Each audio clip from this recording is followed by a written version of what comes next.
السلام عليكم ورحمة الله وبركاته. أعوذ بالله من الشيطان الرجيم. بسم الله الرحمن الرحيم. الحمد لله رب العالمين، حمدا يوافي نعمه ويكافئ مزيده. يا ربنا لك الحمد كما ينبغي لجلال وجهك وعظيم سلطانك.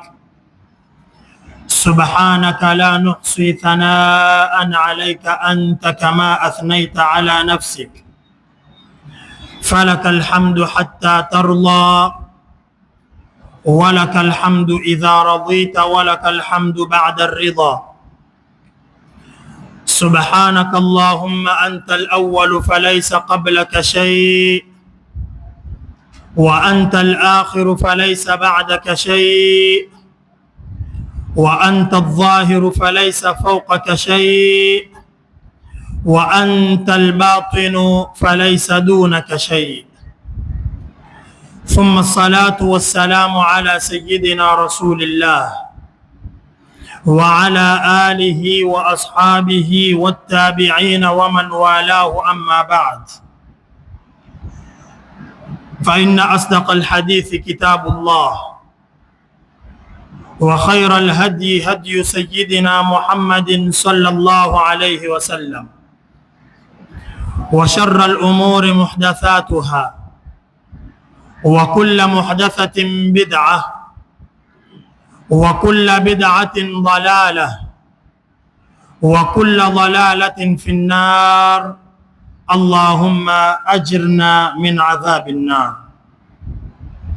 يقول الله تعالى: بسم الله الرحمن الرحيم: وإن جاهداك على أن تشرك بي ما ليس لك به علم فلا تطعهما، وصاحبهما في الدنيا معروفا، واتبع سبيل من أناب إلي، ثم إلي مرجعكم فأنبئكم بما كنتم تعملون. يا بني إنها إن تك مثقال حبة من خردل فتكن في صخرة أو في السماوات أو في الأرض يأت بها الله، إن الله لطيف خبير. اللهم انفعنا بالقرآن، وعمنا بالغفران، واجمعنا على الإيمان.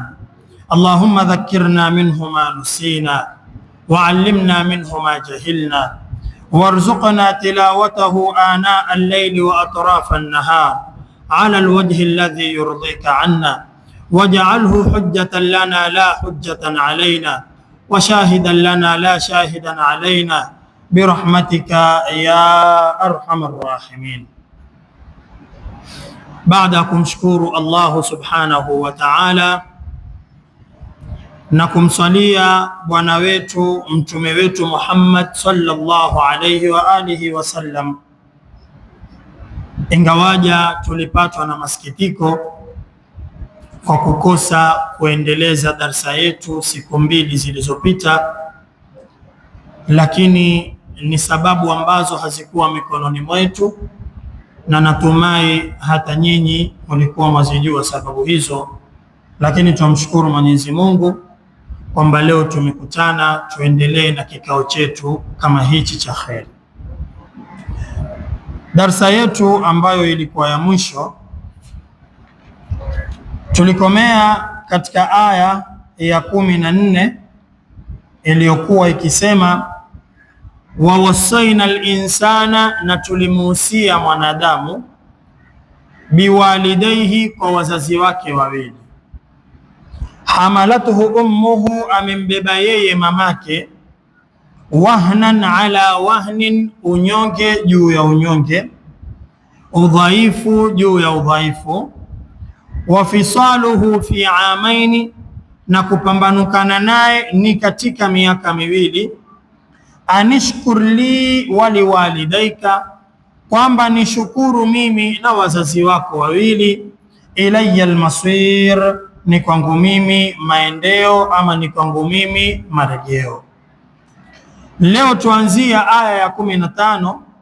Mwenyezi Mungu atuambia, wa in jahadaka, na wakipindana na wewe hao wazazi wawili, ala an tushrika bi, juu ya kuwa unishirikishe mimi,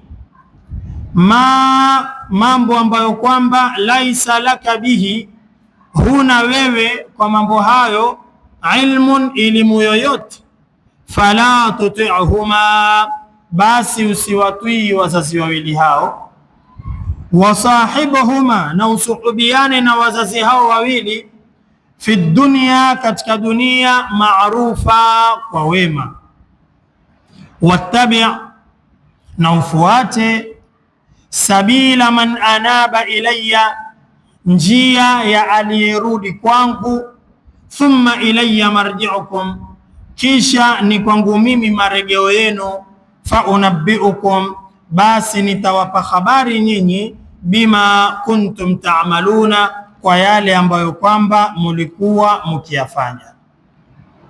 Ya bunayya, ewe kijana changu, innaha, hakika ovu hilo, intaku, likiwa, mithqala habbatin, ni uzito wa habba moja, min khardalin, kutokamana na khardal, fatakun, ikawa habba hiyo, fi sakhratin, iko ndani ya jiwe, au fi samawati, au iko ndani ya mbingu saba, au fil ardhi, au iko ndani ya ardhi saba, yati biha Allahu, ataileta Mwenyezi Mungu, inna Allaha, hakika Mwenyezi Mungu, latifun, ni mpole, khabirun, mtambuzi.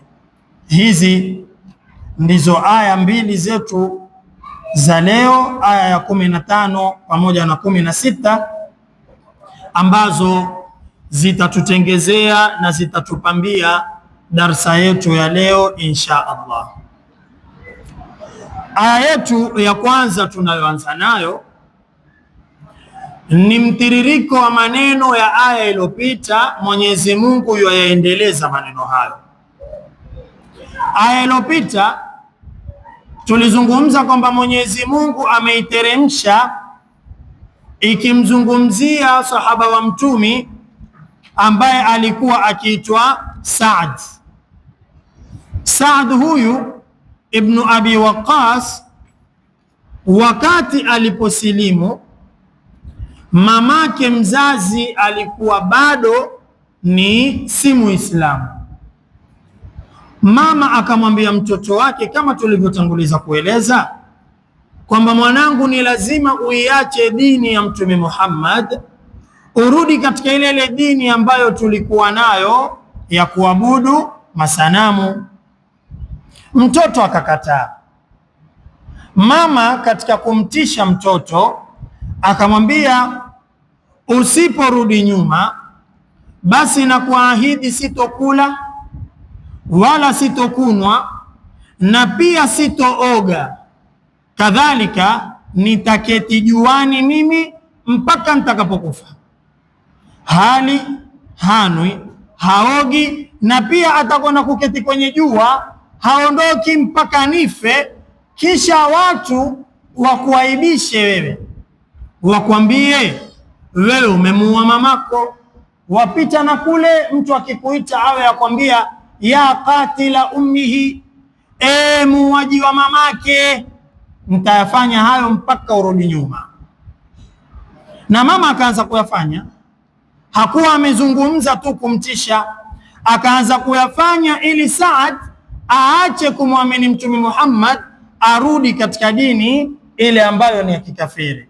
Lakini na Saad naye akatoa maneno yake ya msimamo, akawayasema, lau kama mamangu njaa itamuuma vizuri atakula, mimi sirudi nyuma, na njaa na kiu ikimkamata atayajua maji yalipo, atakunwa.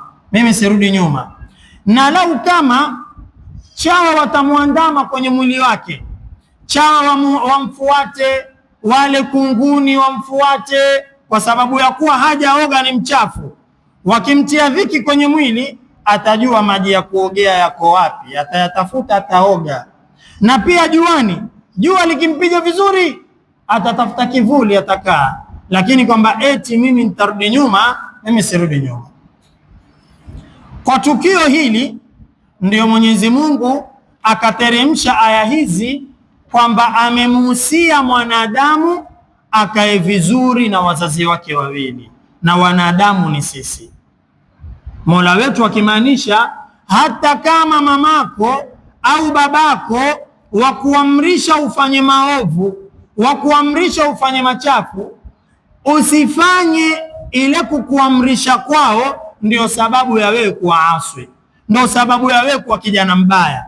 Yakataa yale waliokuamrisha, lakini bado endelea kukaa na wazazi wako vizuri. Yale walokutaka utende ya kumwasi Mwenyezi Mungu usiyatende, lakini bado endelea kuketi na wazazi wako vizuri.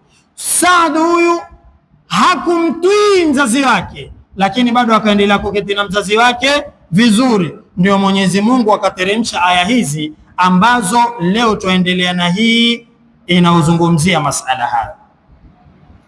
Sasa Mwenyezi Mungu asema wa in jahadaka, na wakipindana na wewe hao wazazi wawili, ambapo kilma cha jahadaka ni kilma kinachoonyesha almusharakatu baina alithnain, kwamba kuna watu wawili hapa ambao washirikiana. Yani si kwamba mama ama baba amekufuata tu akakwambia mara moja mwasi Mungu mara moja tu basi.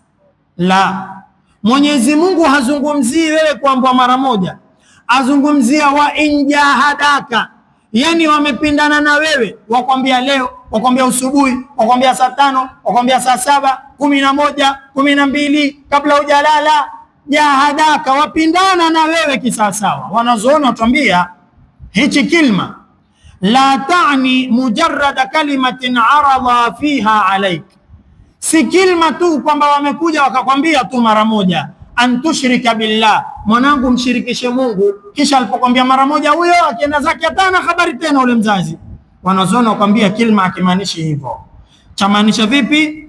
Chamaanisha innama hadatha minhuma majhudun wa muhawalatun lijadhbika ila mujaratiha fi shirki billah. Chamaanisha kwamba kuna juhudi imefanyika, majaribio tofauti tofauti yamefanyika, mzazi wako hakutaka umshirikishe Mungu.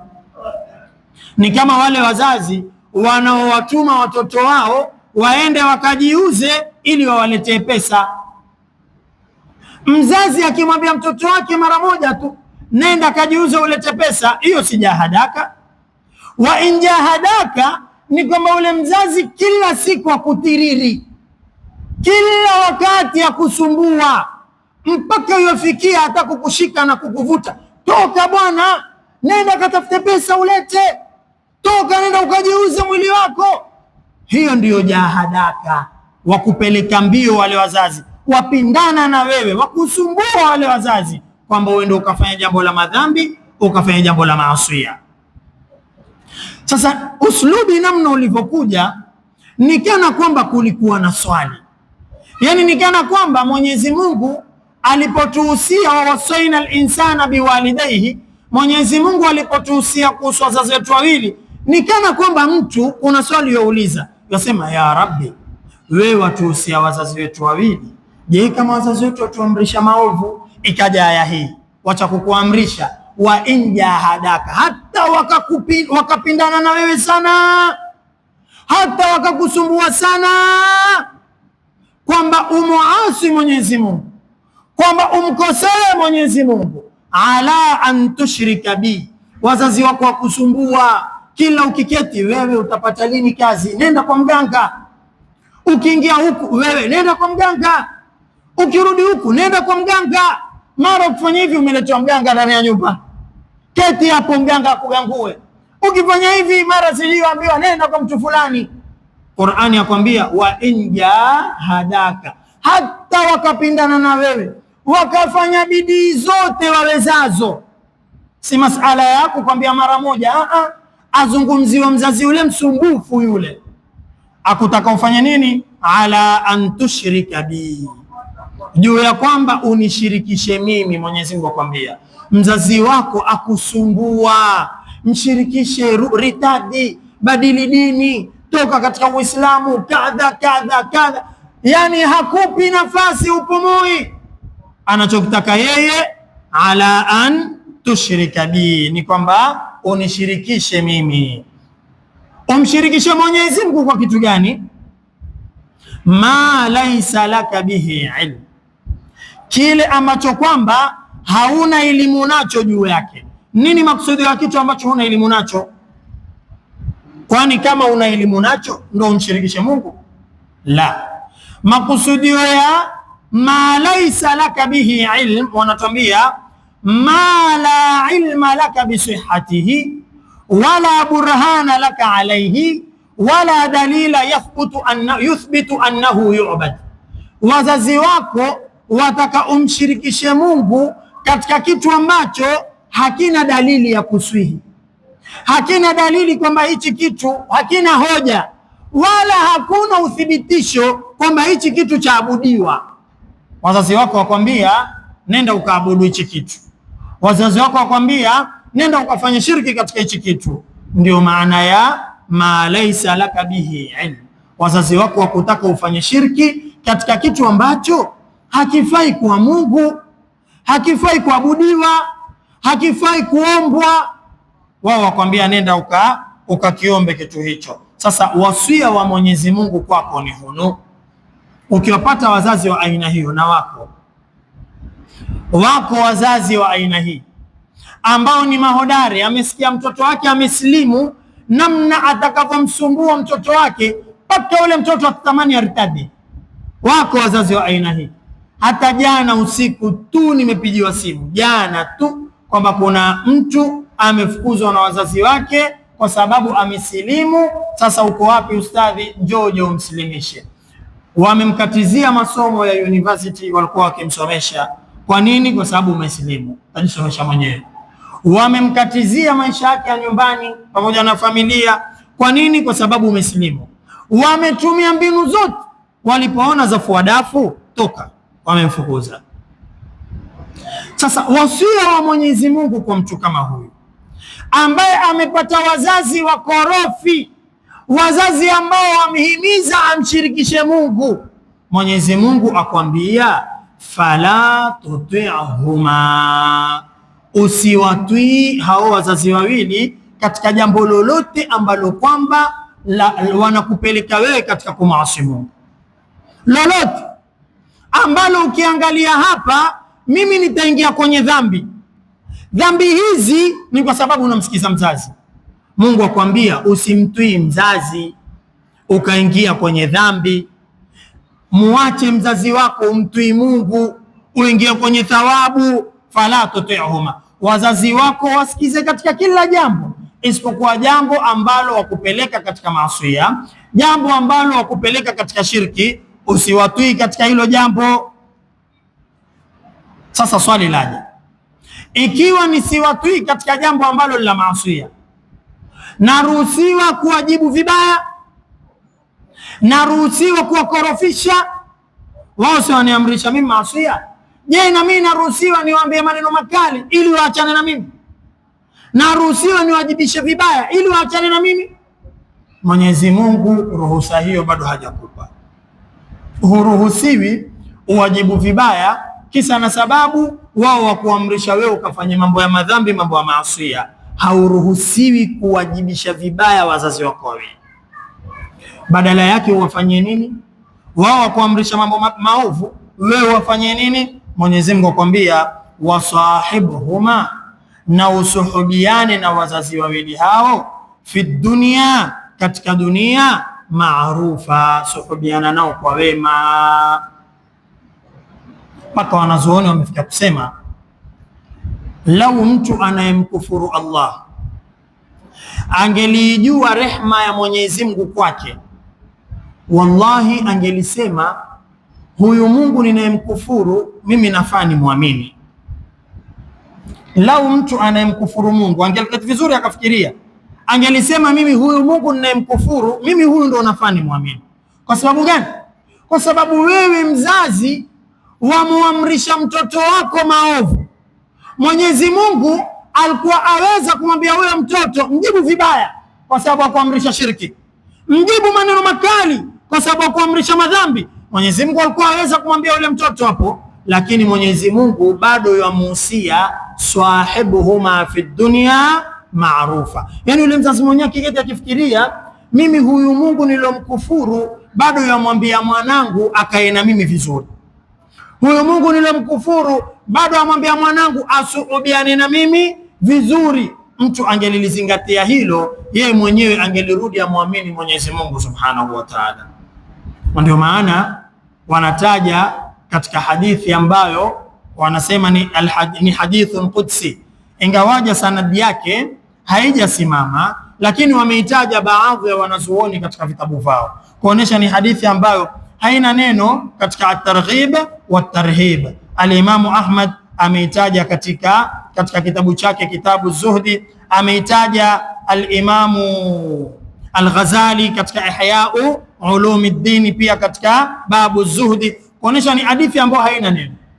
Hadithi yenyewe yasema kwamba ardhi siku moja ilimwambia Mwenyezi Mungu, kamwambia ya Rabbi i'dhan li an akhsifa bibni Adam, ya Rabbi nipe ruhusa huyu mwanadamu nimdidimize mimi kwenye ardhi.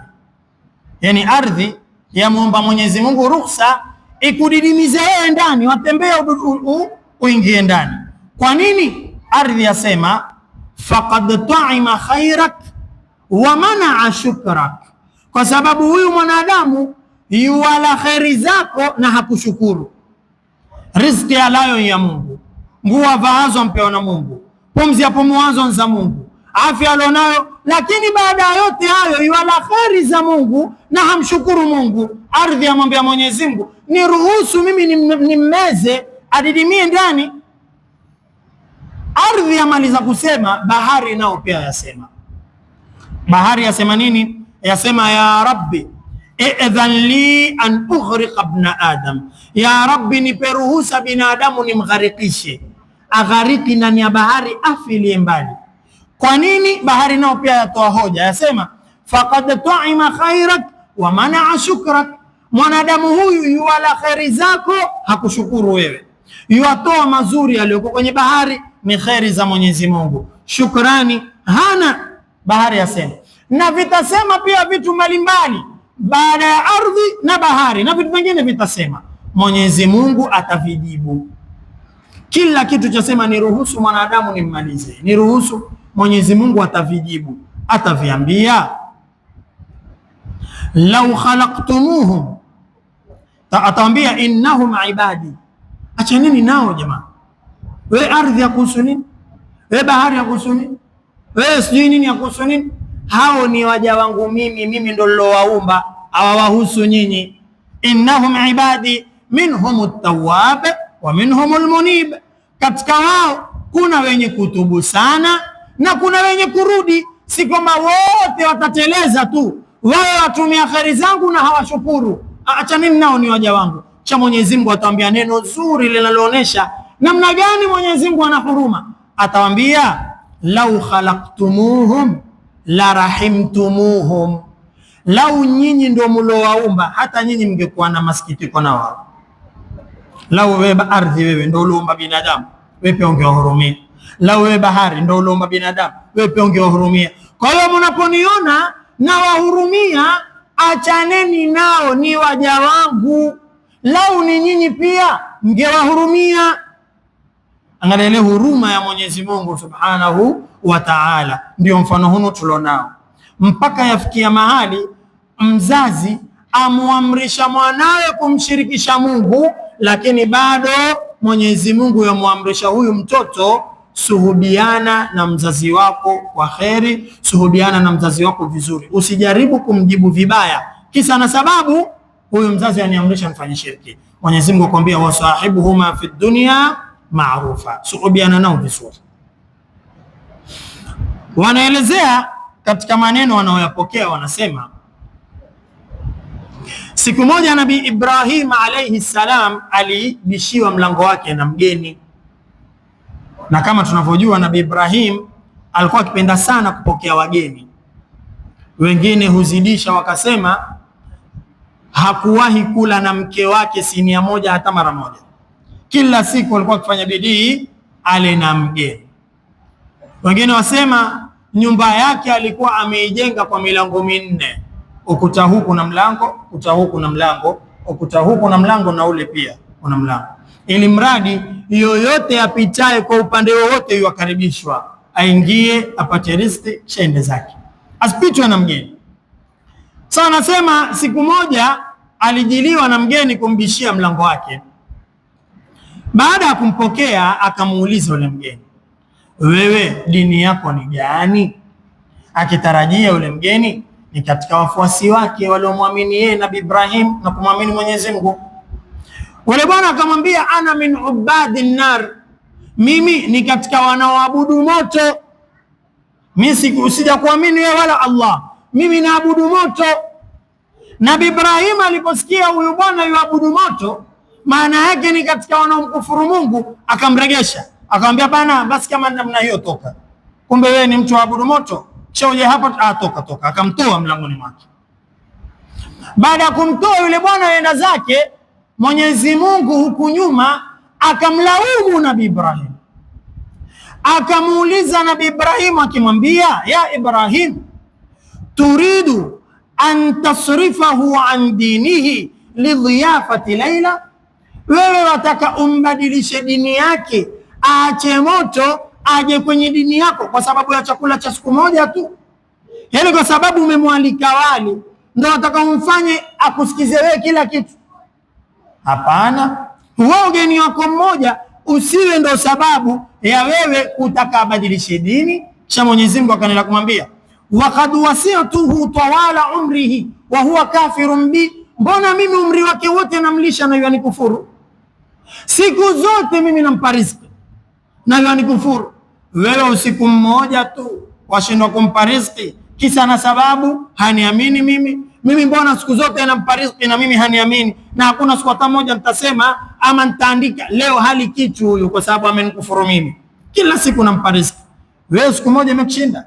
Nabii Ibrahim alayhi salam baada ya kulaumiwa na Mola wake, pale pale akafanya haraka kwenda kumuita ule mtu, akamwendea mbio akampata. Njoo, akamregesha nyumbani. Wewe si umenitoa, mbona tena waniregesha? Nabii Ibrahim akamwambia yule bwana, na kuregesha kwa sababu Mola wangu amenilaumu.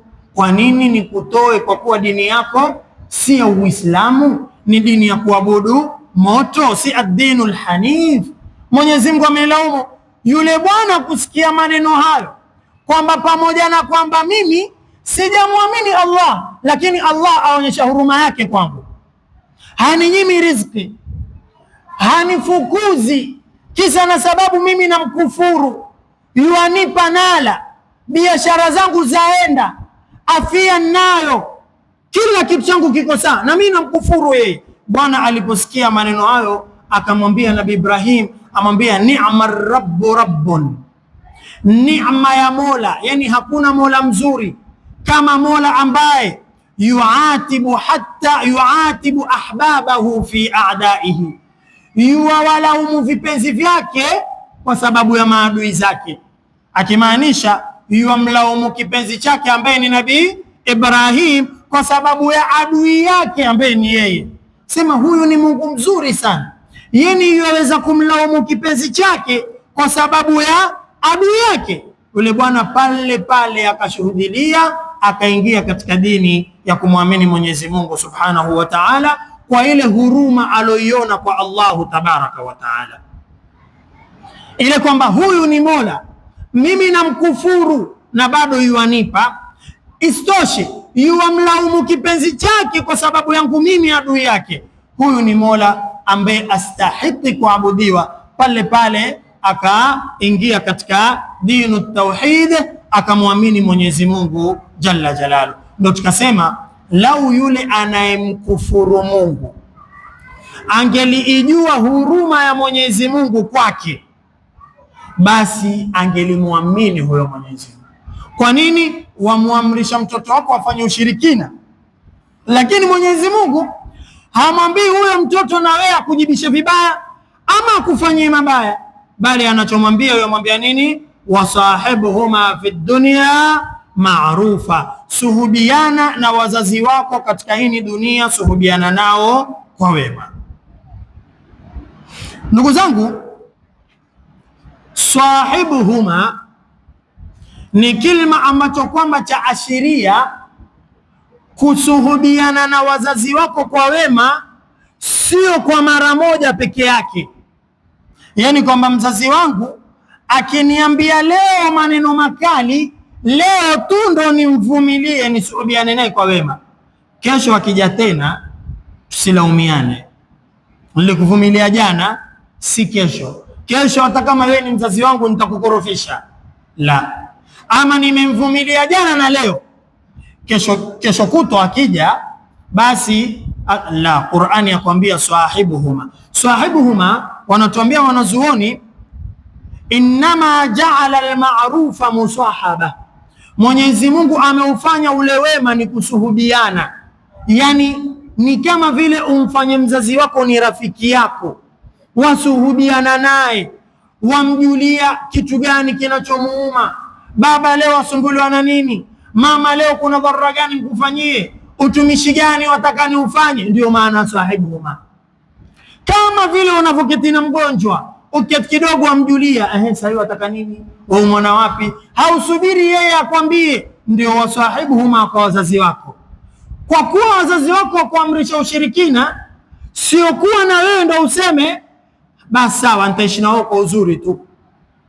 Hiyo haitoshi. Mwenyezi Mungu akwambia wasahibuhuma fi dunya, nenda kabisa ukawajulie, baba na mama, kuna chochote mtakunituma, mtakuniamrisha lolote, niwafanyie jambo gani? Ukitoka kidogo baada ya dakika 10-20 umepiga simu, vipi uko, mko salama? Usiku wataka kulala hujalala, umewajulia. Kama uko mbali umepiga simu, vipi wazazi wangu, mko salama? Kesho niwafanyie kitu gani? Ndio maana wasahibuhuma, uwe wewe wazijulia shida zao. Na washirikina wazazi hawa. Ndio maana tunapokutana na watu ambao watu hao si dini yetu na wanachuki na dini yetu, kwa sababu kuna watu mashaallah wanachuki ajabu na Uislamu. Tumewafanyia nini? Hakuna moja tulilowafanyia, chuki tu. Watahakikisha wana kila sampuli ya kukuudhi. Wewe utakwenda vipi kuishi mahali na majirani wenzako wajua hawa Waislamu, mimi si Muislamu, mwenyewe wataka kusikiza miziki yako alokataza nani? Basi si usikize tu kwa sauti ya kawaida, mpaka mtaa mzima ujue kwamba leo mimi nasikiliza. Kunani kukera watu? Kunani kutia watu dhiki? Hiyo dini yako ya kufundisha hivyo kwamba watu wakose utulivu kwa sababu tu wewe waonesha kwamba mimi ni dini hini? Kunani? Basi sawa, wasikilize, hakuna atakaye kuingilia bwana. Sikiliza utosheke, lakini na usikere mtu kwa kusikiza kwako. Usitie dhiki mtu. Wewe uko nyumba ya 9, watu wasikia migoma na mikelele, eti nini? Huyo mtu yuasikiza, yuaonesha kwamba mimi ni dini hini. Sasa hata haikubaliki, hata kibinadamu haikubaliki. Chuki tu, si jambo lingine. Wataka kupumzika, wewe hupumziki. Wataka kulala, huwezi kulala. Wataka kuketi ndani upate amani katika nyumba yako, huwezi kupata amani, eti kisa na sababu yeye kule yuaonyesha namna ambavyo ni mfuasi wa dini yake. Makosa matupu. Sasa watu kama hawa sisi ndio huwa tukiwastaajabisha kabisa.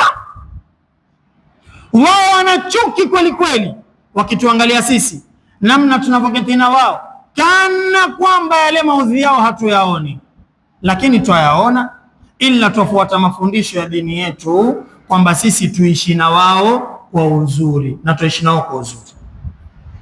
Mtu yotupigia kelele, fujo, mawewe, ukimwambia nipatie andiko ya wewe kwamba upigie watu kelele hivi, nionyeshe, hakuna.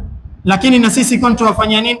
Si kwamba wao wakiwasha miziki yao ya mafujo na sisi huku tuwasha makaswida. Kwa hiyo tutaoneshana, wewe miziki, mimi kaswida. Hata piga mayo yako, sisi tuko mandani mwetu kana kwamba hatusikii. Twasikia na twakereka hakika, lakini twanyamaza, tuishi na wao kwa uzuri. Hatugombani na wao hata siku moja. Ile shari waitafutao hawaipati, ule uovu utafutao kwetu hawauoni.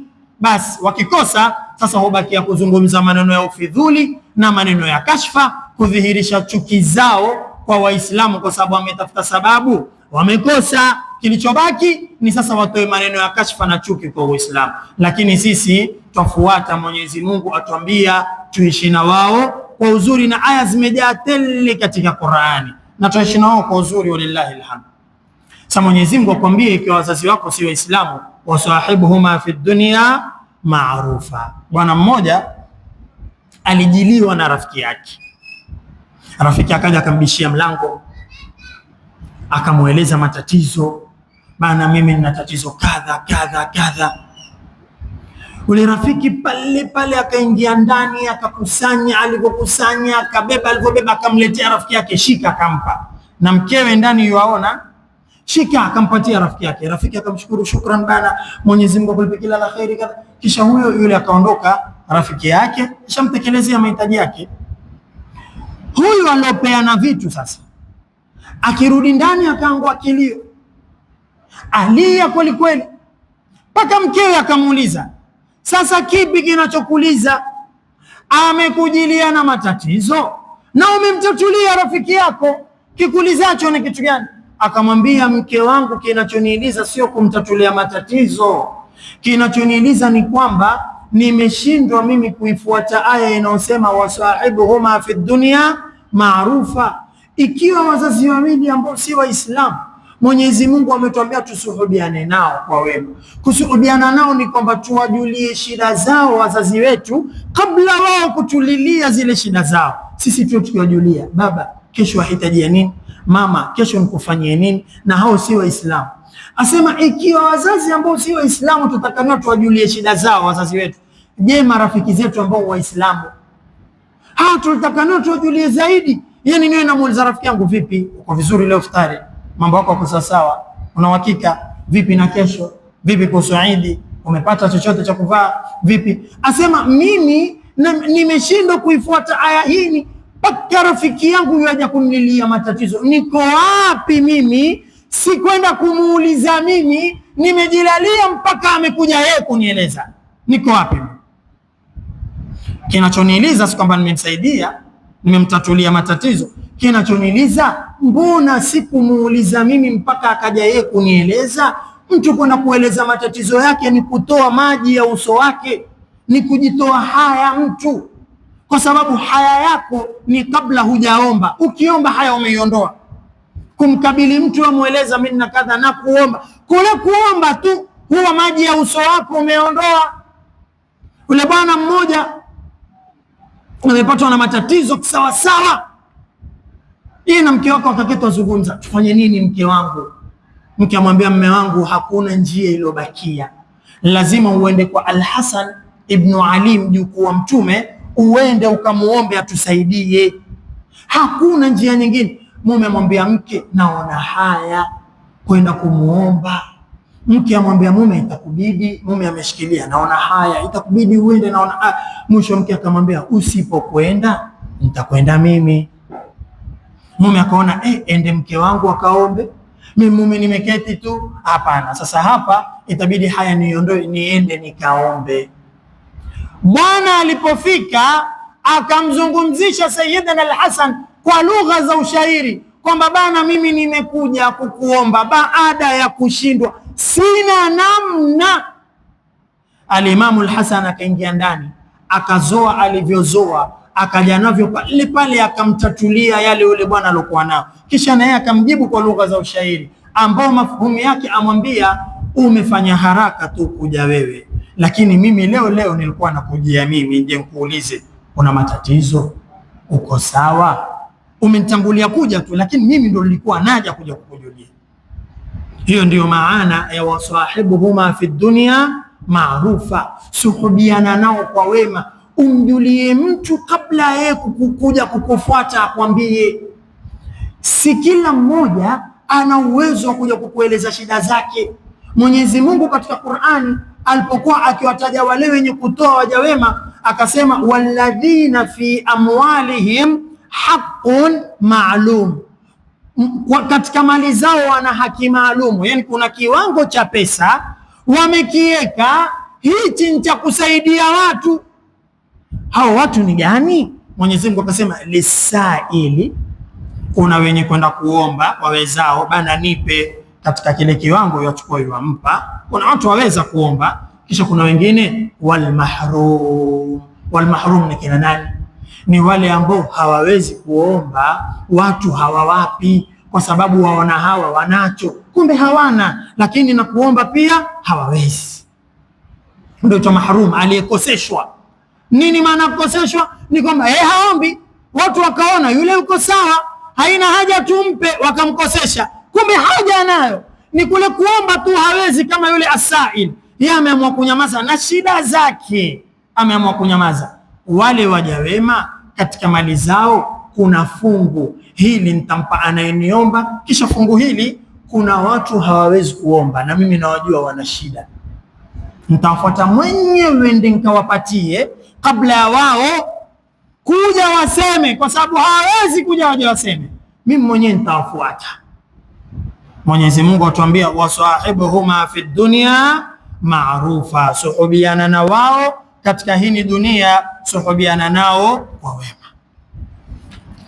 Cha Mwenyezi Mungu aendelea kutuhusia sisi kuhusu hawa wazazi ambao wajaribu kuturegesha nyuma katika dini yetu. Mwenyezi Mungu asema wattabi' sabila man, na ufuate njia ya yule ambaye kwamba anaba ilayya, ameregea kwangu. Yani wakati wazazi wetu watutatiza, basi sisi tuishi nao kwa uzuri, lakini pia tufuate njia za wale ambao wamerudi kwa Mwenyezi Mungu Subhanahu wa Ta'ala. Njia za walorudi kwa Mungu ni hao waja wema kina Saad ibn Abi Waqqas, walotatizwa na wazazi wao lakini hawakubadili dini waliokuwa wameikamata, ambao ni dini ya Uislamu. Na sisi tufuate njia kama za wao. Tutakuja patwa na misukosuko, tutakuja patwa na mitihani. Wakati mwingine mtu husilimu, baada ya kusilimu mambo yote yakaharibika, kila kitu kikaharibika.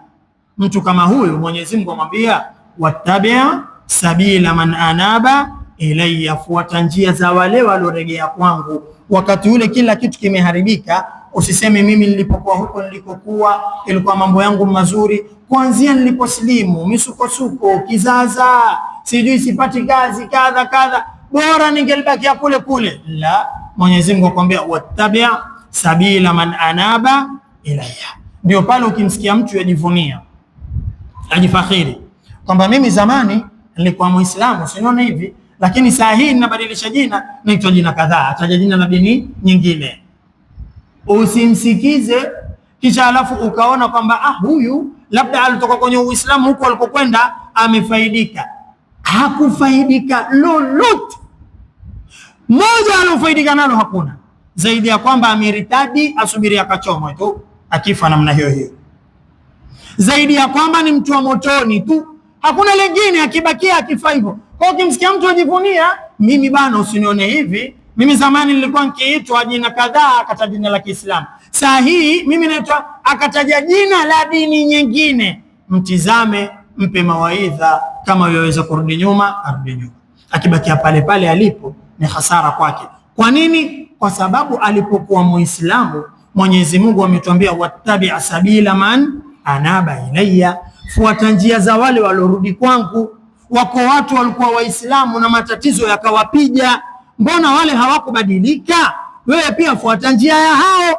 Ilipokuwa wewe umebadilika, ukaritadi, ukawa kafiri, basi wewe litakalokwenda kukusibu Mwenyezi Mungu ameliandaa na la kusubiri. Kosa lako hukufuata njia ya wale walioregea kwa nani? Kwa Mwenyezi Mungu. Unajua, mtu akiweka fikra kwamba wewe ukimwamini Mungu lazima mambo yako yawe barabara. Dini ya haki si ni Uislamu? Pepo si tunataka kuingia kwa Uislamu? Sisi ndio tulomwamini Mtume Muhammad? Naam. Sisi ndio tunoswali? Naam. Atana maisha yetu mazuri. Mtu akiweka fikra hiyo kwamba kwa kuwa mimi basi natakaniwa mambo yangu ya mazuri, huyo mtu ajidanganya. Mtume hakukuahidi wewe kwamba ukimwamini yeye maisha yako atanyooka.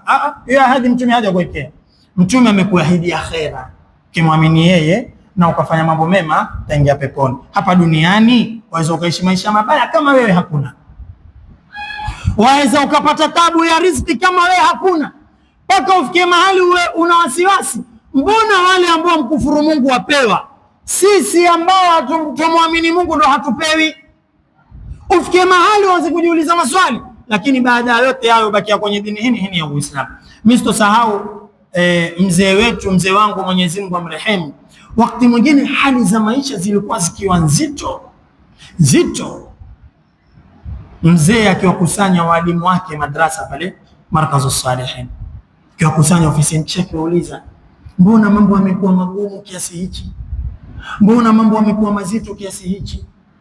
Hivi ni kweli wale wanaomkufuru Mwenyezi Mungu yuwawapa halafu sisi tunyimwe? Hapana, kuna dhambi ambazo sisi twazifanya. Kuna makosa ambayo sisi twayafanya. Mwenyezi Mungu hawezi kuwafadhilisha wale juu yetu. Hawezi kuwatanguliza wale juu yetu. Kiko kitu sisi twamkosea Mwenyezi Mungu. Hebu tuanzeni kujichunguza, twamkosea Mungu wapi? Hapo basi tena kama kutaletwa matasbihi, kutaletwa watu waanze kuleta maistighfari, tumtakeni msamaha Mwenyezi Mungu. Kuna mahali sisi twamuudhi napo Mwenyezi Mungu Subhanahu wa Ta'ala. Kwa hiyo suluhu sio kuketi na kusema tabadili mimi dini.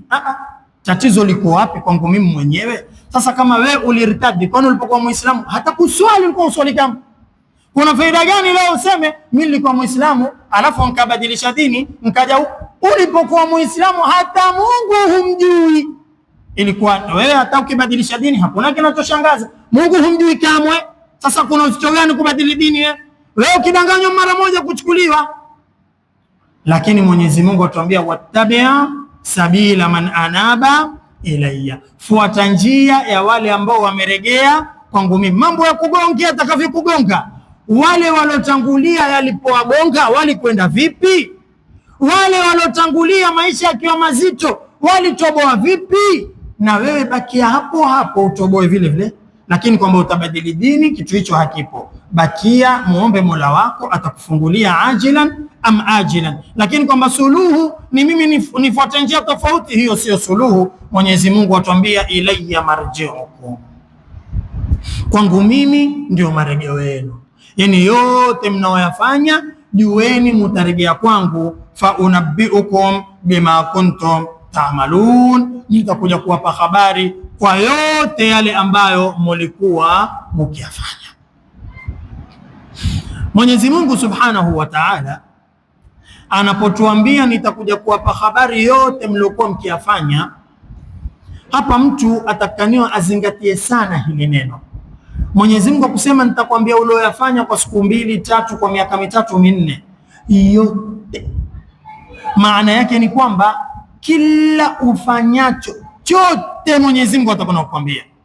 Hii ina maana yote tuyafanyayo yaandikwa, yawe mazuri yawe mabaya, yote usitoe hata moja, yote tuyafanyayo yaandikwa. Na mfano mzuri ili uelewe kwamba Mwenyezi Mungu atakueleza yote kuanzia ubalagha mpaka utakapokufa, yote uliyofanya kila sekunde ya kila siku, kuanzia leo asubuhi sekunde moja ulifanya nini mpaka. Mfano mzuri ili uelewe ni hizi video kamera hizi. Video kamera ambayo imetengenezwa na mwanadamu. Hapa yanichukua mimi. Nikimaliza hii darasa, hauwezi kuniambia nikuelezee niloyazungumza na niyapange tena hivi. Yani neno hili lifuate neno hili, action hii ili action hii. sio hapa niligeuka hivi, hapa siwezi tena. Lakini hii ni imenasa, itanionyesha kuanzia mwanzo mpaka mwisho bila kukosea chochote, kwamba wewe ulifanya hivi, ukafanya hivi, ulipeleka mkono hivi, uligeuka huku. Imenasa hili kitu kilichotengenezwa na mwanadamu chaweza kunasa miaka 20 mbele. Mimi nitakumbuka tena nilisema leo, wacha saa hii nikitoka sikumbuki miaka 20 mbele, lakini hii itakuwa bado yanikumbusha vile vile ulivyofanya. Kwa siku ulikuwa umevaa kanzu rangi fulani, kofia umeweka hivi, ilikuwa maiki waya yake nikalahini, itanionyesha kila kitu baada ya miaka 20. Kwa hiyo mwanadamu ametengeza kitu ambacho chaweza kudhibiti mambo uyafanyayo, na ikakuonyesha uliyafanya vipi miaka 40 na 50 ijayo, ikakuonyesha vile vile ulivyofanya. Mwanadamu amefika hapo, Mwenyezi Mungu na yeye akikwambia nitakueleza yote uliokuwa ukiyafanya miaka yote, aweza ama hawezi kukuonyesha? Mwenyezi Mungu Subhanahu wa Ta'ala aweza kukuonyesha yote hatua kwa hatua. Na ndio maana Mwenyezi Mungu akatwambia fayunabbi'u yawma yab'athuhumullahu jami'an fayunabbi'uhum bima amilu, Mwenyezi Mungu atawafufua wote awaelezee walioyafanya. Ahsahu Allahu wa nasuhu, Mwenyezi Mungu yote ameyadhibiti, ameyahifadhi katika faili yako. Wao walofanya wamesahau, sisi tushasahau. Mambo tuliyofanya 2025 tumesahau, tuliyofanya 2024 tumesahau, tuliyofanya 2017 tumesahau, tuliyofanya 2014 tumesahau. Mwenyezi Mungu yote ameyadhibiti, sisi ndo tulosahau. Atakwenda kutuonesha Mwenyezi Mungu Subhanahu wa Ta'ala, na ndo wakati ule mtu yaoneshwa atashangaa. Kuna mambo madogo madogo yeye hakudhania kwamba hayo atakwenda kuyaona katika ile sehemu mambo yake aliyohifadhiwa, hakudhani.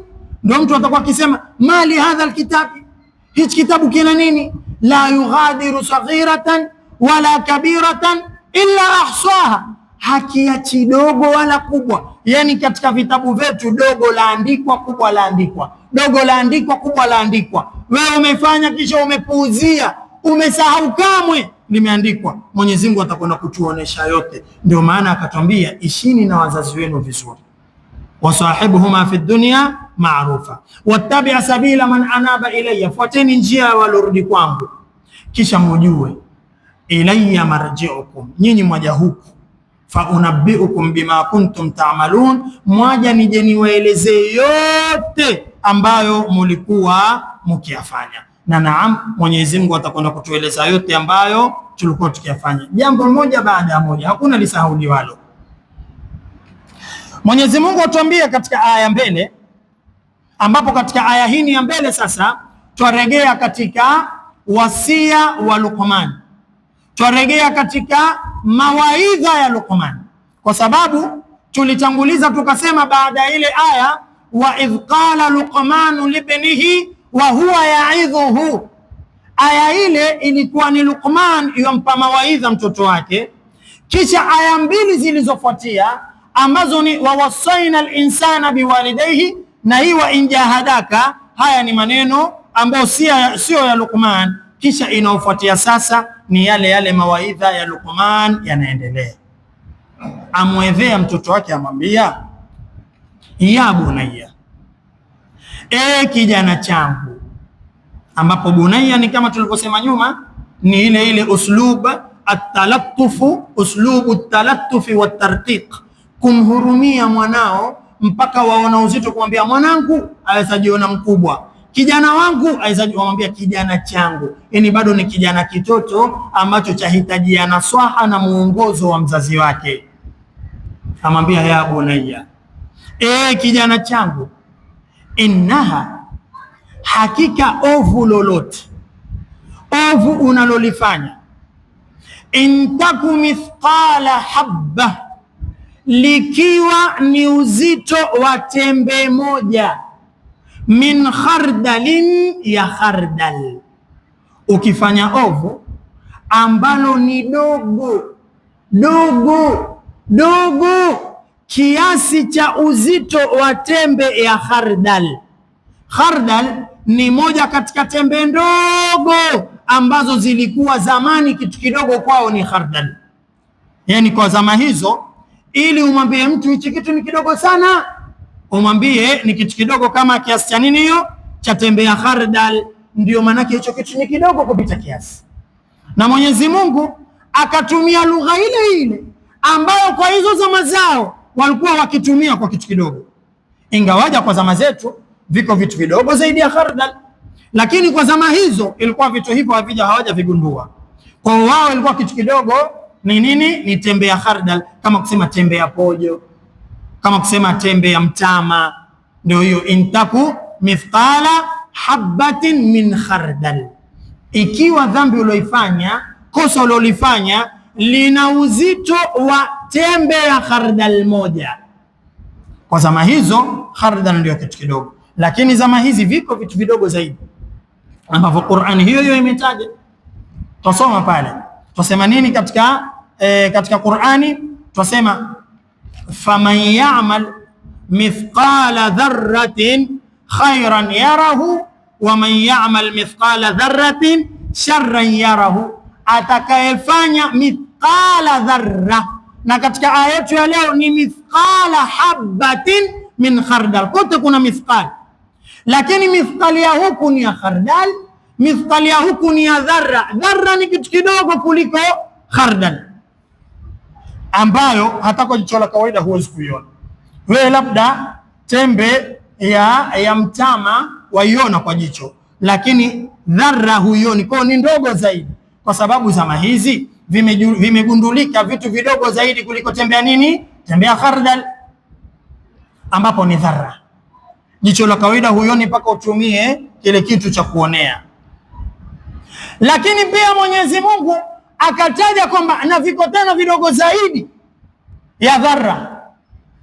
Kama zama hizo alikuwa ni khardal ndo ndogo, zama zetu ni dharra, basi na iko chini zaidi ya dharra. Mwenyezi Mungu aliposema wama ya'zubu an rabbika, haimpotei Mola wako, min mithqali dharratin, uzito wa dharra, fil ardi wala fis samai wala asghara min dhalik, wala ndogo zaidi kuliko dharra. Ina maana bado viko vitu vidogo zaidi kuliko nini?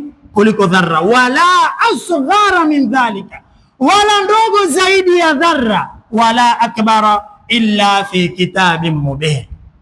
Kwa hiyo kwa zama hizo Sayyidina Luqman akimwelezea mtoto wake kwamba dhambi ama kosa hata likawa dogo vipi, alipiga udogo wa khardal, lakini bado udogo uko zaidi ya hapo, ambao ni dharra na chini ya dharra, na zote zimetajwa katika Qur'ani. Sasa mwambia mwanae, intaku mithqala habatin, ikiwa uzito wa haba moja, min khardalin, ya khardal, fatakun fi sakhra, iwe ndani ya jiwe lililobana. Yani kitu kimetiwa ndani ya jiwe, ile jiwe limefinya mpaka wewe huwezi kujua kwamba hapa ndani kuna kitu fulani. Au fi samawati, au kiko ndani ya mbingu saba, au fil ardhi, au kiko ndani ya ardhi saba.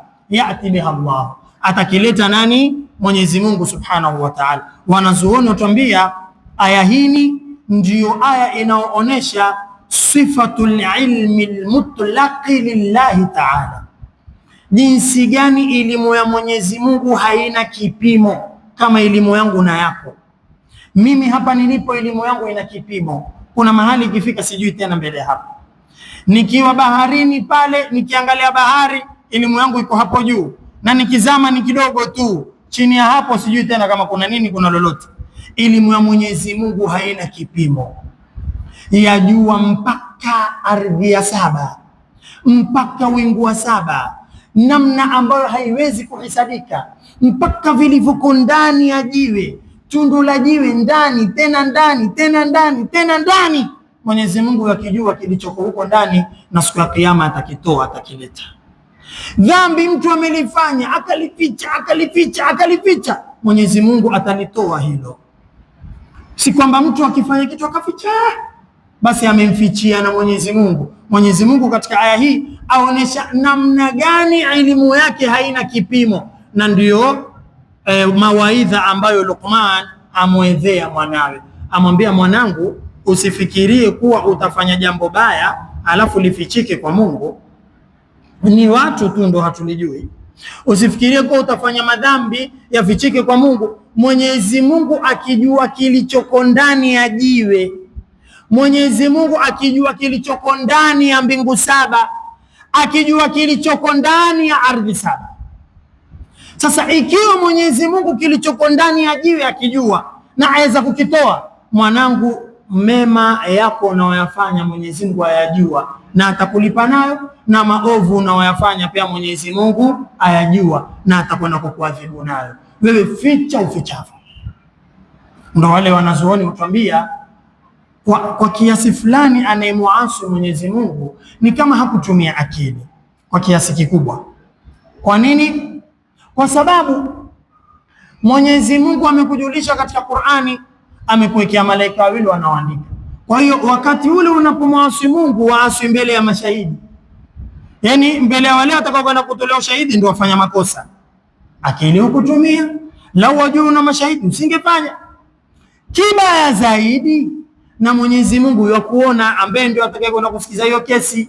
Kwa hiyo umekimbia sisi tusikuone, alafu umekwenda kufanya mbele ya Mwenyezi Mungu mwenyewe. Sasa utakwenda kujitetea vipi mbele yake? Sasa Sayyidina Luqman amwedhea mwanawe, amwambia Mwenyezi Mungu yajua yaliyoko ndani ya jiwe, ndani ya mbingu na ardhi. Itakuwa asiyajue madhambi yako wewe, asiyajue mema yako? Maana yake na hayo ayajua zaidi. Kisha amwambia inna Allaha latifun khabir, hakika Mwenyezi Mungu ni mwingi wa upole na ni mwingi wa utambuzi. Ambapo hapa katika al-Latif al-Khabir kuna maelezo yake kamili ambayo ni darasa nzima kamili. Ni nini maana ya al-Latif al-Khabir?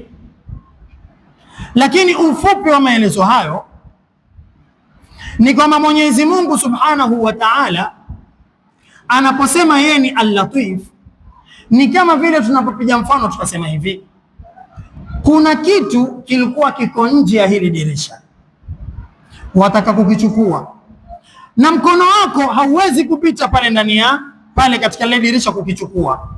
Njia yoyote ya nguvu utakayoitumia ili ukitoe ukichukue, hukutumia upole, umetumia nguvu ya kupita kiasi, ndio maana ukaweza kukipata. Mkono wako hivi hivi ulikuwa haufiki kukipata, umetumia kama nini ukapanua pale madirisha. Ndio Mwenyezi Mungu anaposema yeye ni al-Latif, ni kwamba kitu chochote Mwenyezi Mungu akitaka kukitoa hana dharura ya kutumia nguvu, kama ni jiwe ati mpaka lipasuke ndio Mwenyezi Mungu aweza kitoa hicho ambacho kwa hapo.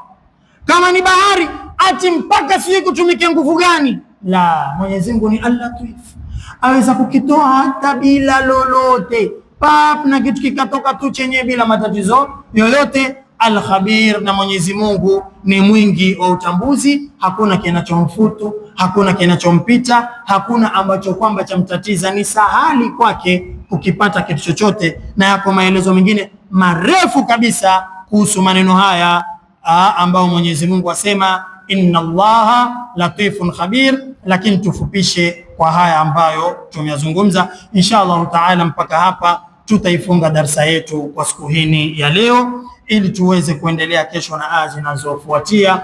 Mwenyezi Mungu atubarikie, Mwenyezi Mungu atufungulie, Mwenyezi Mungu atupatie ilmu zenye manufaa, Mwenyezi Mungu atujalie min alladhina yastami'una alqawla fayattabi'una ahsanahu. Rabbana taqabbal minna innaka antas sami'ul alim wa tub alayna innaka antat tawwabur rahim. Rabbana atina fid dunya hasanatan wa fil akhirati hasanatan wa qina adhaban nar.